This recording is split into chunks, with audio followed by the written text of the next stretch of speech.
Good morning students. Class 12 में आज आपका जो टॉपिक है, टॉपिक का नाम है अमीबीय पेचिस। देखिए ये अमीबी पेचिस है, इसका दूसरा नाम होता है अमातिसार। हम इसको अमीबी पेचिस या अमातिसार के नाम से जानते हैं और इंग्लिश में से क्या कहते हैं, अमीबियोसिस या अमियोबिस डिसेंट्री, इसको इस नाम से जाना जाता है। इससे पहले आप मलेरिया का पूरा पढ़ चुके हैं, मलेरिया क्या होता है, ठीक, मलेरिया किसके द्वारा होता है और मलेरिया के उपचार क्या हैं और मलेरिया का नियंत्रण क्या है, ये सब आप पूरा पढ़ चुके हैं। उसके आप 2 पार्ट्स पढ़े थे आपने, ठीक। तो आज हम जानेंगे कि अमियोबियोसिस या जो है अमातिसार क्या होता है।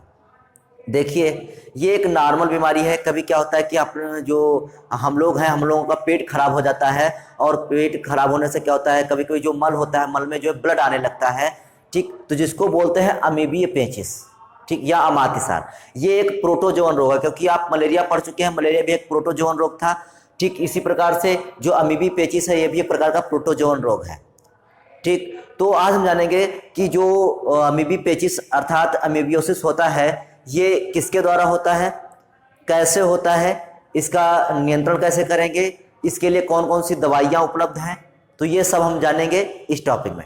तो वीडियो शुरू करने से पहले अगर आप हमारे चैनल पर नए हैं तो चैनल को जरूर सब्सक्राइब कर लें, बेल आइकन को दबाएं ताकि आपको वीडियो की नोटिफिकेशन मिल सके। आप जितना हो सके आप वीडियो को शेयर करें, लाइक करें और कमेंट करें। चलिए शुरू करते हैं। अमीबियोसिस, मनुष्यों में अमातिसार रोग।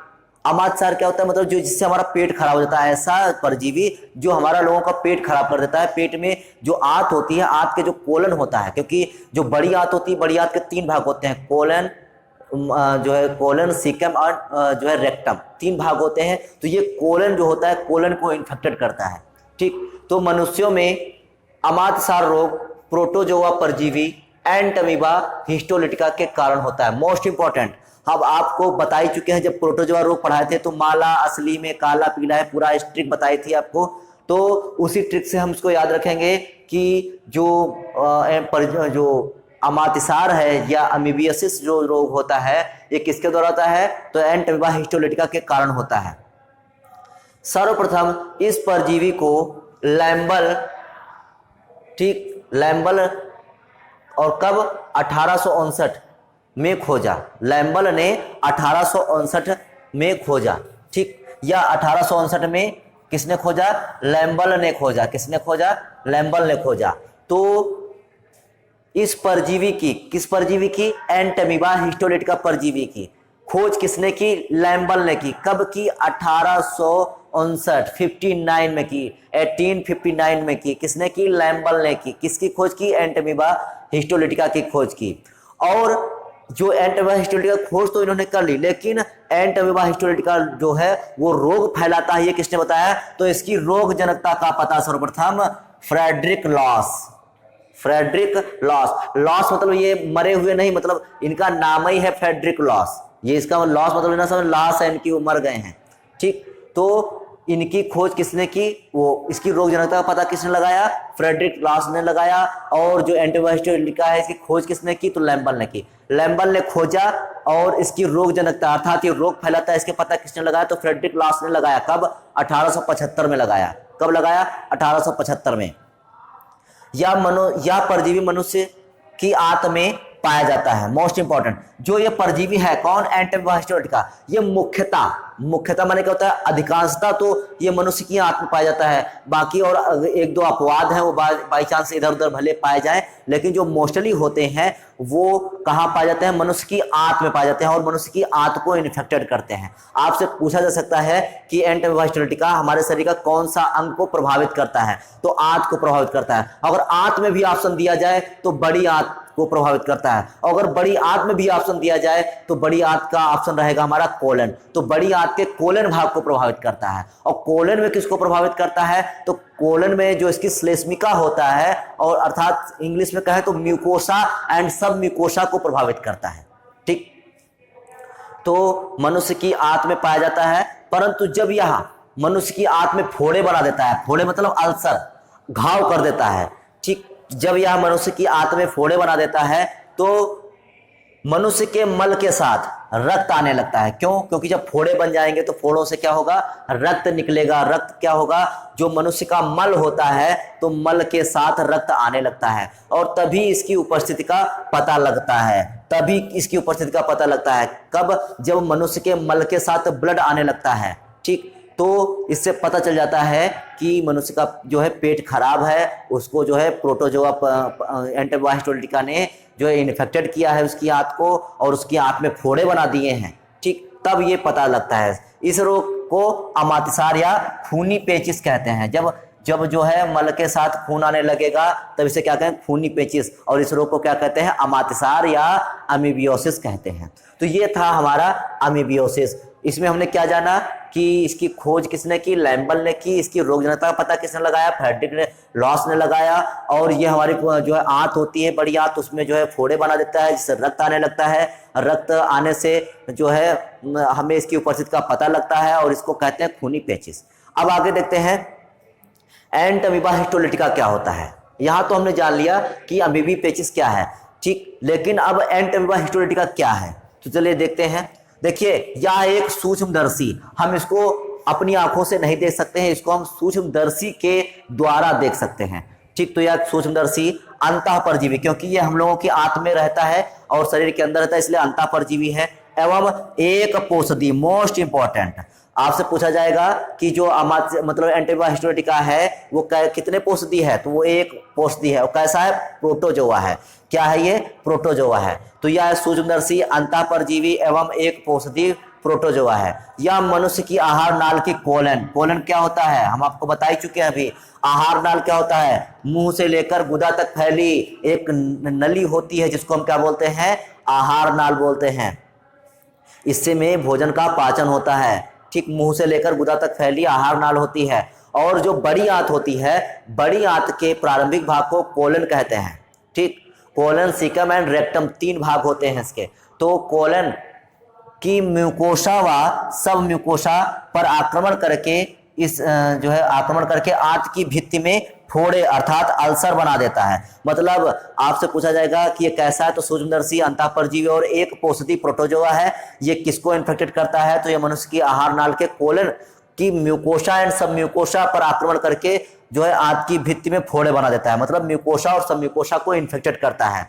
वयस्क एंट अमीबा 2 रूपों में पाया जाता है। मतलब जो एंट अमीबा है, एंट अमीबा के 2 रूप होते हैं। ठीक, एंट अमीबा कितने रूप होते हैं? तो 2 रूप होते हैं। तो वयस्क एंट अमीबा के 2 रूप होते हैं। नंबर 1 ट्रोफोजोआइट, नंबर 2 प्रकोशी या मिन्यूटा। इसके 2 रूप होते हैं, ट्रोफोजोआइट्स एंड मिन्यूटा। मतलब प्रकोशी, हिंदी में प्रकोशी कहते हैं, इंग्लिश में मिन्यूटा कहते हैं। और जो इसका 2 भाग कौन कौन से हैं? ट्रोफोजोआइट्स एंड मिन्यूटा। तो एंटीबा हिस्टोलिटिका कितने भाग होते हैं? तो 2 भाग होते हैं। कौन कौन से? ट्रोफोजोआइट्स एंड मिन्यूटा। आगे देखते हैं। देखिए, अब हम इसका पहला भाग देखेंगे, ट्रोफोजोआइट्स। ट्रोफोजोआइट्स क्या होता है? आपसे पूछा जा सकता है एंटीबायोटिक कितने भागों पाया जाता है? एंटीबा हिस्टोलिटिका कितने भागों पाया जाता है? तो 2 भागों में, ट्रोफोजोआइट्स एंड मिन्यूटा। ट्रोफोजोआइट्स क्या होता है? देखते हैं ट्रोफोजोआइट्स क्या होता है।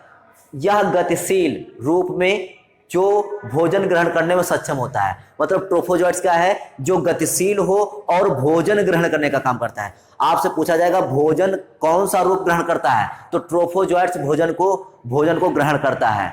ठीक, यह संरचना में अमीबा जैसा प्रतीत होता है। कैसा लगता है? अमीबा जैसा लगता है।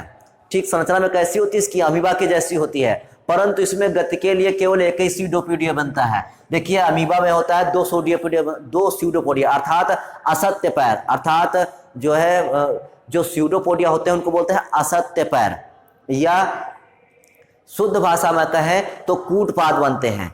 ठीक, तो जो ट्रोफोजोआइट्स मतलब एंट अमीबा की जो ट्रोफोजोआइट्स अवस्था है उसमें एक ही स्यूडोपोडिया बनता है, जबकि जो अमीबा है उसमें 2 स्यूडोपोडिया बनते हैं अर्थात असत्य पैर बनते हैं। स्यूडोपोडिया का काम क्या होता है? गति प्रदान करना, गति कराना। ठीक, तो ये जो ट्रोफोजोआइट्स है ये भोजन ग्रहण करने में सक्षम है और अमीबा के जैसा लगता है और गति प्रदान करता है। और गति के लिए कितने? एक ही स्यूडोपोडिया होते हैं जिसमें संकुचनशील रिक्तिका नहीं पाई जाती है। मोस्ट इंपॉर्टेंट, इसमें संकुचनशील रिक्तिका अर्थात इंग्लिश में क्या कहते हैं? संकुचनशील रिक्तिका को इंग्लिश में क्या कहते हैं? कॉन्ट्रैक्टाइल वैक्यूल बोलते हैं। क्या बोलते हैं?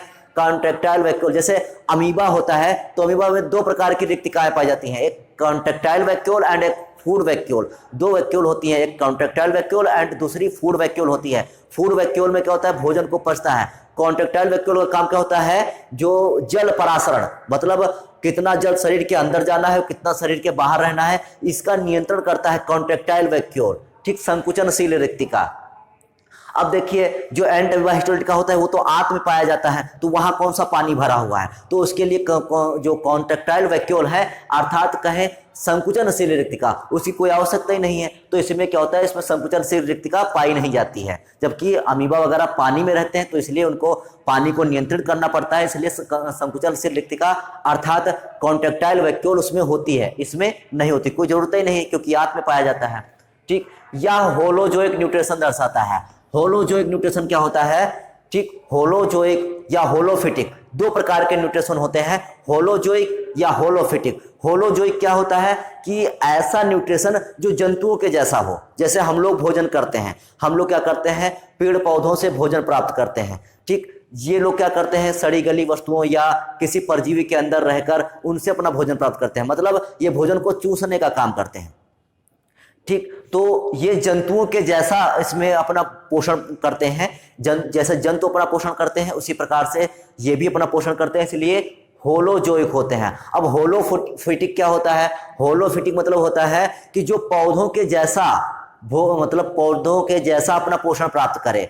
जैसे पौधे क्या करते हैं, अपना प्रकाश संश्लेषण के द्वारा अपना भोजन बना लेते हैं, तो इनको क्या बोलते हैं, होलोफिटिक बोलते हैं। जबकि जो जंतुओं के जैसा भोजन प्राप्त करेगा उसको बोलते हैं होलोजोइक न्यूट्रिशन। तो यह कैसा दर्शाता है, होलोजोइक न्यूट्रिशन दर्शाता है। अगला प्रोकोशियम म्यूनिटा क्या होता है, तो इसमें हमने क्या ट्रोफोजाइट्स में क्या जाना कि ये भोजन ग्रहण करने में सक्षम है, अमीबा के जैसा है, और इसमें एक स्यूडोपोडिया है जिससे गति होगी, संकुचनशील रिक्तिका है नहीं, इसमें होलोजोइक न्यूट्रिशन है। अगला देखते हैं प्रोकोशियम म्यूनिटा। आगे देखते हैं, यह गोलाकार गतिहीन रूप है। देखिए वो गति करता है, ये गति नहीं करेगा, ठीक, ये गतिहीन रूप है जो भोजन ग्रहण करने में सक्षम नहीं होता है। देखिए वो भोजन ग्रहण कर रहा है, ये भोजन ग्रहण नहीं करेगा, उसका उल्टा। तो ये गोलाकार गतिहीन मतलब गोल है लेकिन गति नहीं करता है, क्योंकि इसमें पोडिया नहीं बनते, स्यूडोपोडिया नहीं बनते हैं। जो भोजन ग्रहण करने में सक्षम नहीं है, भोजन भी ग्रहण नहीं करता है। यह रूप इंसिस्टमेंट दर्शाता है, मोस्ट इंपॉर्टेंट, इंसिस्टमेंट दर्शाता है। आपसे पूछा जाएगा एंट अमीबा हिस्टोलिटिका, एंट अमीबा हिस्टोलिटिका जो होता है उसकी कौन सी ऐसी अवस्था है जो दूसरे पोषद में संक्रमण उत्पन्न करती है, तो वो होती है म्यूनिटा। म्यूनिटा प्रकोष्ठीय अवस्था ऐसी होती है जो एक व्यक्ति से दूसरे व्यक्ति में जो है इस रोग को फैलाने का काम करती है, ठीक। तो ये गतिहीन है, भोजन ग्रहण नहीं कर सकता है, और ये इंसेस्टमेंट दर्शाता है। इंसेस्टमेंट क्या होता है कि जैसे एक जीवधारी है, वो जब उसकी फेवरेबल कंडीशन नहीं होती है, अनफेवरेबल कंडीशन जब चल रही होती है, तो क्या करता है, अपने चारों ओर एक कोड बना लेता है। क्या करता है, अपने चारों ओर, अपने शरीर के चारों ओर एक कोड बना। जैसे सर्दी आती है तो हम लोग क्या करते हैं, रजाई ओढ़ लेते हैं, जॉकेट पहन लेते हैं, तो उसी प्रकार से क्योंकि जब हमारे फेवरेबल कंडीशन नहीं होती तो हम लोग ये सब अपने ऊपर के आवरण डाल लेते हैं। उसी प्रकार से जब इसका फेवरेबल कंडीशन नहीं आता है, जब इसका फेवरेबल कंडीशन नहीं चल रहा होता है, तो ये क्या करता है, अपने चारों ओर एक वाल बना लेता है, मतलब एक चारों ओर एक आवरण बना लेता है, जिसको इस दशा को हम लोग क्या कहते हैं, इस कंडीशन को क्या कहते हैं, इंसिस्टमेंट कहते हैं। क्या कहते हैं, इंसिस्टमेंट कहते हैं। और यही लिखा हुआ है, तथा ये अपने चारों ओर पुटिका का निर्माण करके एक पोषद से दूसरे पोषद में पहुंचता है। मतलब पुटिका मतलब क्या होता है, सिस्ट बना लेता है, मतलब चारों ओर आवरण बना लेता है, और इससे क्या होता है, ये बाह्य वातावरण में बचा रहता है। और फिर क्या होता है कि ये इसी के प्रवस्था से ये एक पोषद से दूसरे पोषद में पहुंच जाता है, ठीक। तो ये हमारी हो गई ट्रोफोजोइट्स अवस्था, और ये हो गई प्रोकोसी अर्थात म्यूनिटा अवस्था।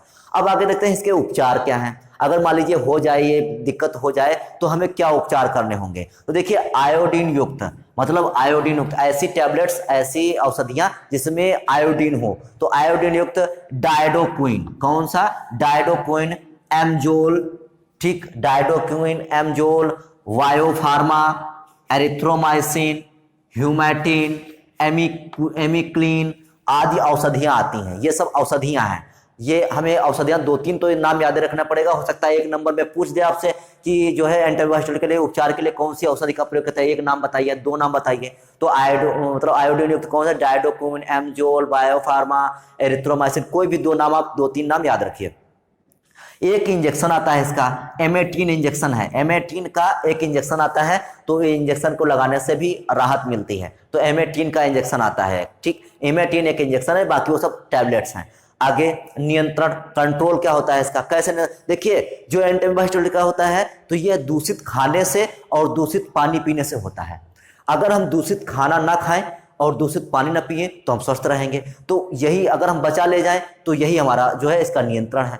तो खाने की वस्तुओं को भली भांति धोकर प्रयोग किया जाना चाहिए, पीने के पानी को उबालकर प्रयोग करना चाहिए, क्योंकि इस परजीवी का संक्रमण दूषित जल और भोजन पदार्थों से फैलता है। तो दूषित जल और भोजन का प्रयोग नहीं करेंगे तो हम इस एंटीबायोटिक से बचे रहेंगे। इस रोग पर नियंत्रण हेतु सामाजिक स्वच्छता अति महत्वपूर्ण है। हमें अपने आसपास स्वच्छता रखनी पड़ेगी। क्यों? क्योंकि जो ये जो परजीवी होते हैं ये प्रदूषण की वजह से या हमारे आसपास की गंदगी की वजह से फैलते हैं। तो जब हमारे सामाजिक स्वच्छता होगी, आसपास हमारा मोहल्ला, हमारी गली, हमारा घर, ये सब साफ होंगे तो क्या होगा कि हम इन सब जो है एंटीबायोटिक से बचे रहेंगे। तो ये थे इसके नियंत्रण। तो उम्मीद है कि टॉपिक आपको अच्छे समझ में आया होगा। तो आज के लिए केवल इतना ही, बाकी नेक्स्ट वीडियो में, तब तक के लिए जय हिंद।